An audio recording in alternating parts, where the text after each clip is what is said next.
The test is in 4 parts. Part 1, Part 2, Part 3, and Part 4. Now look at Part 1.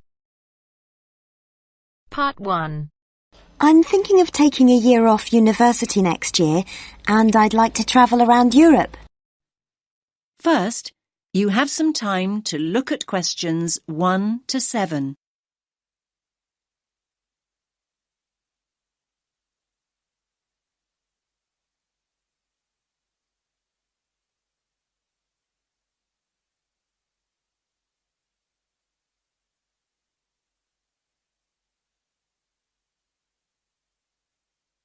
Listen carefully to the first part of the conversation and answer questions 1 to 7.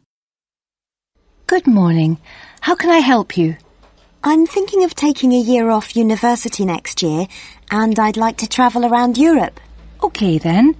Do you have any idea where you'd like to go? Well, I was thinking of starting in France and then working my way up to Eastern Europe, possibly going as far as Slovakia. Well, there are a number of ways you can do this, and we have various options available. It really depends on your budget and how you'd like to travel. That's just the thing, really. I've just finished my second year at university, so obviously I'd like to do it in as cheap a way as possible. That's fine. Could you give me a rough idea of the price range you're looking at? Realistically speaking, I'm hoping to pay between about £700 and £900. I could stretch to £1,100, but that's really my limit. How long are you thinking of going for? About 10 months. To be honest, you'd be better off travelling for about 7 months, if that's your budget. OK, that's not too bad. So, how would you suggest I travel? Well, because of the time limit, I don't think walking is a viable option. Of course, in this day and age, the most convenient way to get around is by flying, particularly if you've got quite a bit you want to see in a short space of time. Saying that, I still think the best way to get around Europe is by train. As a student, you can also get a student rail card, which means cheaper fares. That sounds brilliant. How do I go about getting a rail card? Well, if you decide that's what you want to do, then we can organise that all for you. You'll need to fill in a form and provide us with 2 passport photos, and we'll do the rest. It costs about £36 plus about £10 administration costs. Great. That's really not expensive at all. And what about buses? I was just thinking if I decide to go to places which are a bit more remote. There are always local buses, but these are not always a good idea. They can be quite unreliable and in some areas quite dangerous because the buses tend to be overcrowded and some of the drivers drive way too fast. So I would suggest you don't do this. That sounds quite frightening. So what are my options then? You could hire a car, but it can be expensive. Still, I do think if you're thinking about going to smaller towns and places which are off the beaten track, then hiring a car is by far the better way to do it. You can also look at sharing the costs by hiring a car with someone else. That's a good idea. I guess I could put a message on the internet. You could do that, but don't forget that you meet people when you're travelling, and you'll probably find someone who's going to the same place as you are. That's true. I want to stay in youth hostels, so I'm sure I'll find people who are interested in going to the same places. Oh, one last thing. What about taxis? I was thinking about if I go out at night. I use taxis all the time here. But taxis abroad are a different story. In certain countries, they're no problem, but by and large, taxi fares are high. Oh. If you do go out at night, try walking home, but make sure you don't do this alone. Try and find people to go out with at night or come home at a reasonable time. But if you're staying in youth hostels, you should find plenty of young people to go out with at night. I'm sure I will.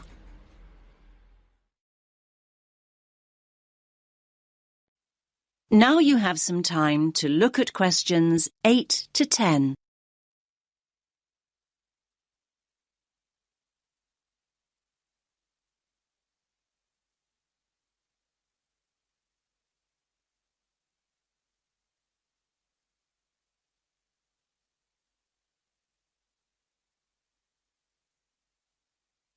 Now listen to the next part of the conversation and answer questions 8 to 10.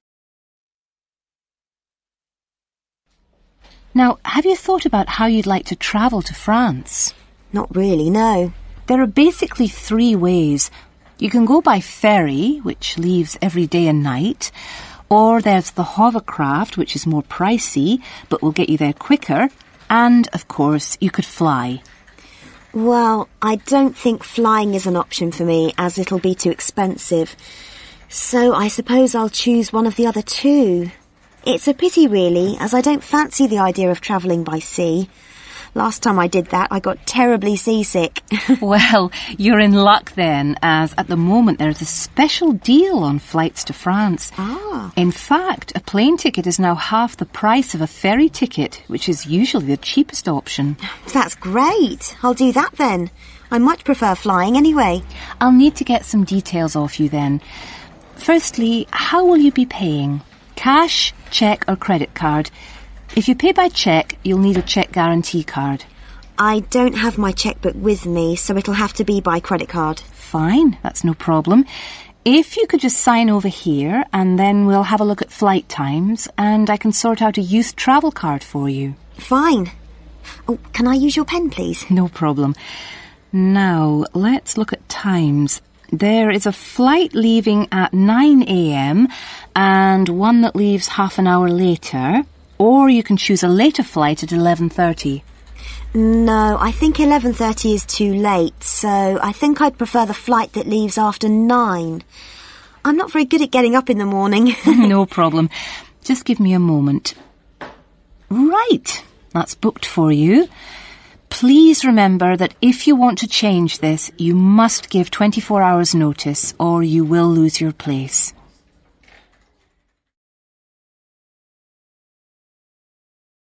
That is the end of part 1.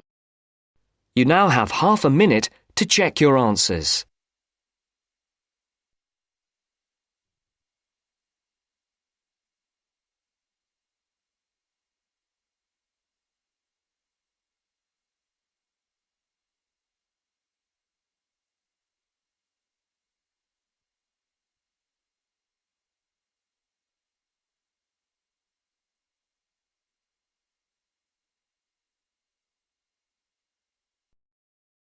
Now turns to part 2.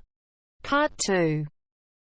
You will hear a conversation between a student and an accommodation officer.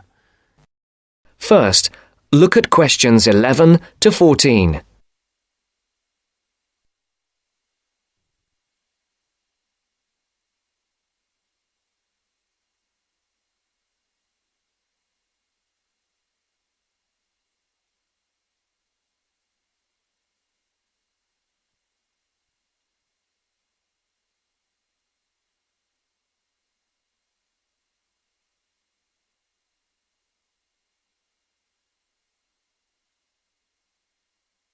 Listen carefully. Well, you have left things a bit late. Have you tried looking for somewhere in Newbridge? Newbridge? No, I haven't. I've never heard of Newbridge. Well, let me show you. I've got a map here. Here's where everything is. You come into Newbridge over the bridge, and the main road in front of you is, surprisingly enough, the High Street. This is one of the main streets. And branching off to the left, you can see there, is West Street. That is another busy part of town. I see. Now, as I was saying, here is the High Street, and here is West Street going left. Now, if you go along West Street, the first place you come to on your right is the supermarket. It's not a very big one, but it's got most things you're likely to need. Next to it, there's the Old Town Hall. I say the Old Town Hall because it is about 100 years old, but it will soon make way for a car park, I'm afraid. I suppose the car is king. Now, opposite the supermarket is the railway station. You can get very frequent buses and trains from here into the university. And next to that is the sports centre. It's a brand new one and was built on the site of some tennis courts. So that's progress. It's got everything the keen sportsman like yourself might require. Now, that's the centre of town, and I want to point out to you the buildings opposite the supermarket, but on the other side of London Road. There are two buildings there. The one further away from the High Street is called the Heights, and the one nearer the High Street is called the Towers. What are they? They are where you could find a flat. One of them, the Heights, has a number of flats for rent at the moment. Oh, good. Look at questions 15 to 20.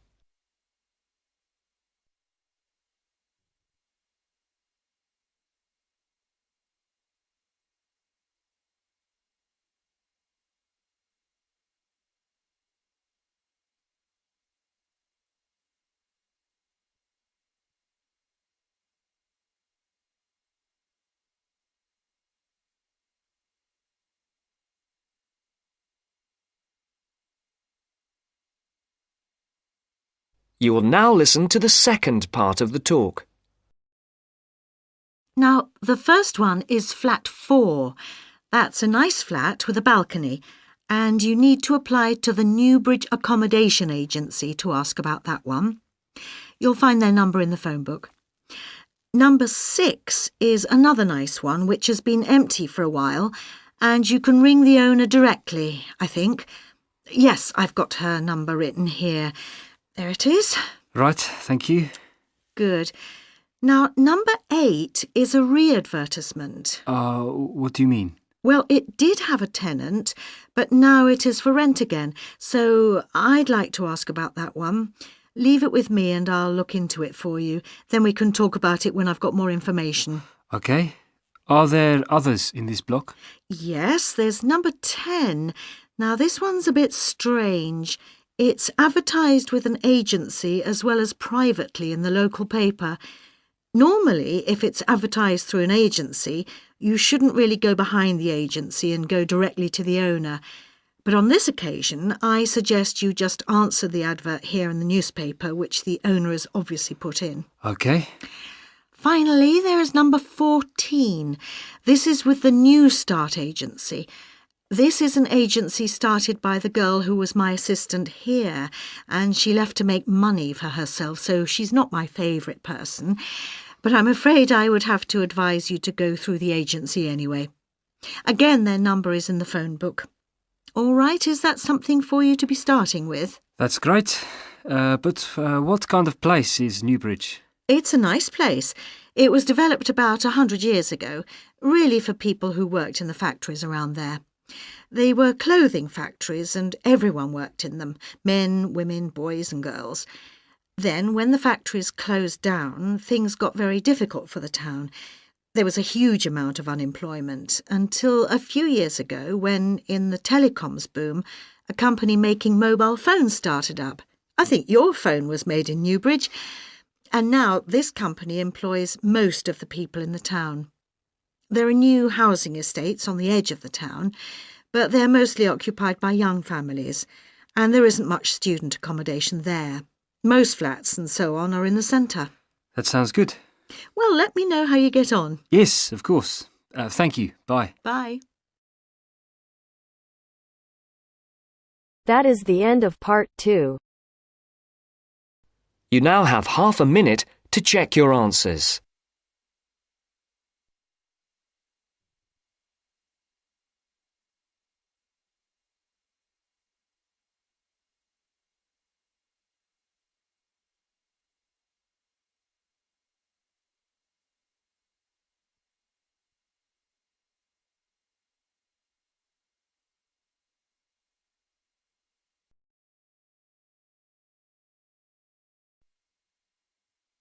Now turns to part 3.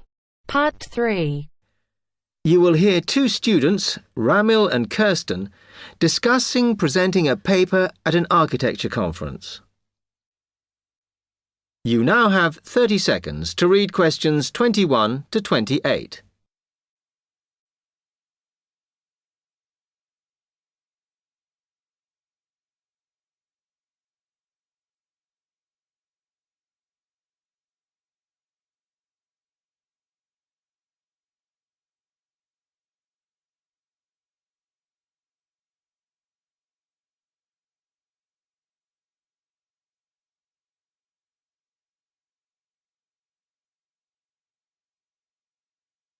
Hi, Kirsten. Have you heard about that architecture conference in Oxford at the end of the year? Yeah, I saw the leaflet on the notice board.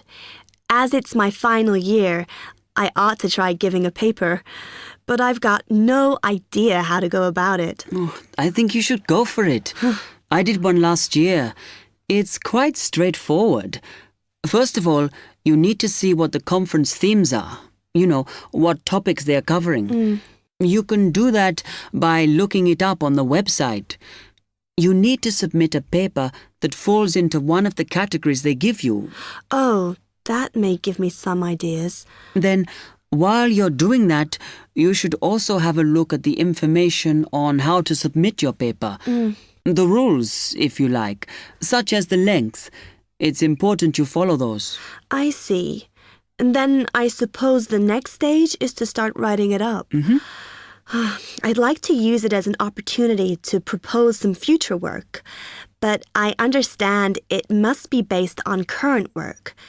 Still, there's plenty to choose from. It makes sense to do something that I'm more familiar with. Yes, and the other thing is, when you've written it up, then go back and look at your data carefully and make certain that you've presented it in a format that is standard for your subject. Remember, people have to absorb information very quickly while they're listening.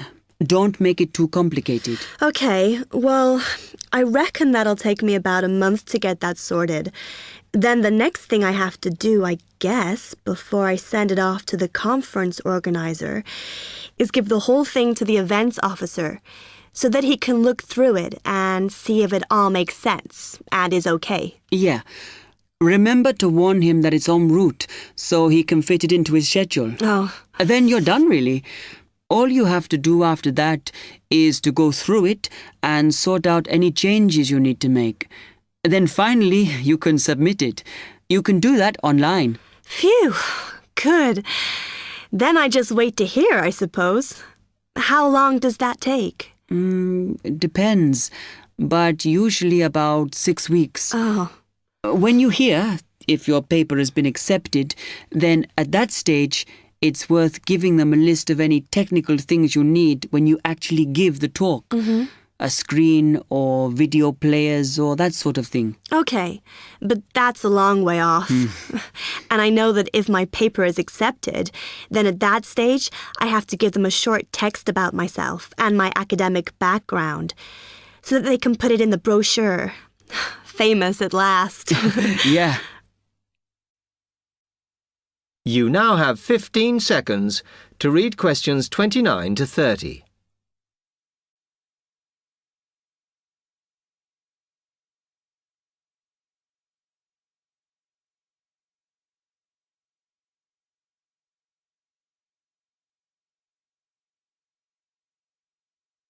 Right, well, I've got to get a couple of things sorted if I'm going to get this paper completed. Have you got enough data? Possibly. I'd like to reinforce some of it, though, so I thought I'd send out some more questionnaires. I was looking at that thesis that Angela wrote last year, and she said you need a sample of over 100 to be sure of your results. I think some of this year's postgraduates are doing some of the same stuff as you on buildings. Why don't you talk to them? I'll end up getting confused. It would be more useful for me to actually go out to that site by the rail bridge to see how they're building the new factory. Oh. I managed to get hold of Professor Barnett at London University, and he said I should go out and take pictures. I'm pretty busy, but I'll have to make time.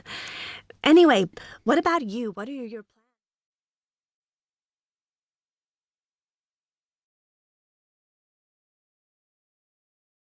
That is the end of part 3. You now have half a minute to check your answers.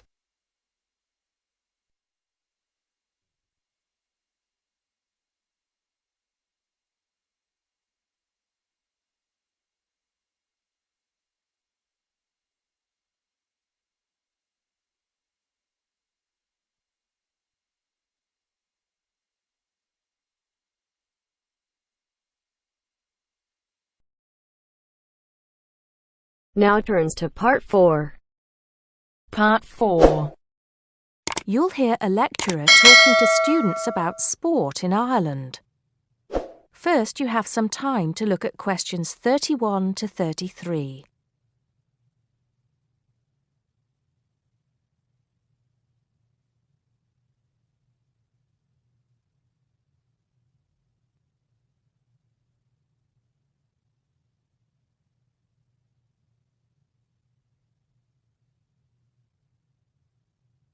Now listen carefully and answer questions 31 to 33.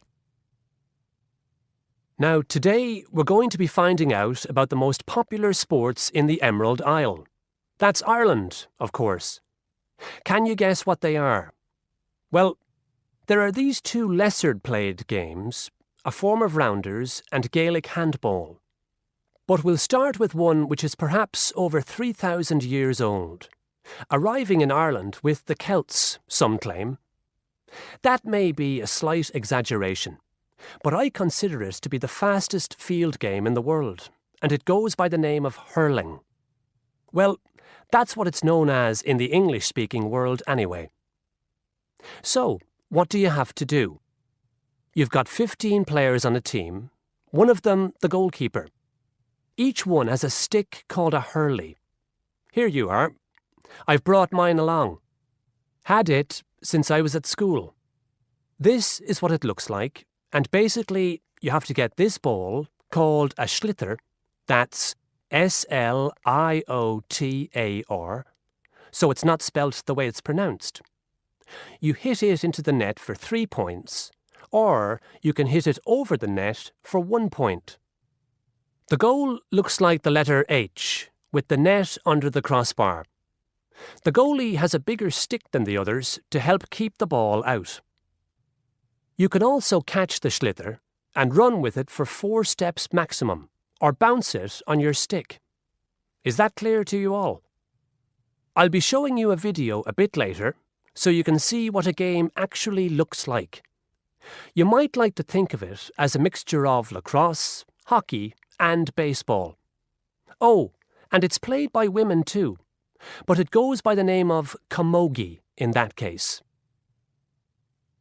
Before you hear the rest of the talk, you have some time to look at questions 34 to 40.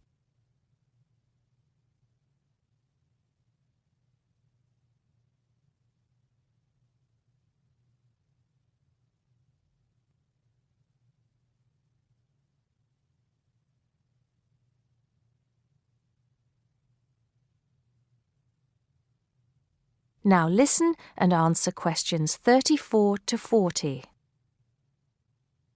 I'll give you a bit of the history, shall I now?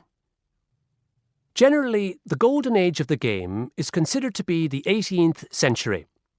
But systematic rules were first agreed and drawn up at that great shrine of learning, Trinity College Dublin, in 1879, founding the Irish Hurling Union. Closely followed just a few years later by the formation of the Gaelic Athletics Association. With greater organisation last century, the All-Ireland Hurling Championship got off to a flying start, and I'm proud to say that my own native city of Cork has won more than 20 titles over the years. But then, so have Kilkenny and Tipperary. Is it only played in Ireland? No. Well, it is the only country with a national team at the moment, but you may be surprised to discover there are hurling clubs in London, as well as in America and Argentina, to name just a few. The other game I'd like to take a little time to introduce you to is Gaelic Football, which is played on the same pitch as hurling with the same number of players, but there's no net. You just have to get the ball over your opponent's goalposts. And you can do that by kicking or punching the ball. However, you're not supposed to do that to the players, I might add. Imagine it as a combination of soccer and basketball. But in my opinion, it's a more exciting spectacle than either of those. Excuse my bias, if you will. It's also very popular with women. In fact, there are more women's teams than for any other sport. Whether despite or because of the physical contact involved, I wouldn't like to say. They do play a shorter game, 60 minutes, rather than the men's 70. So, let's have a look. If we can have the lights down, I'll see if I can get this technology to work.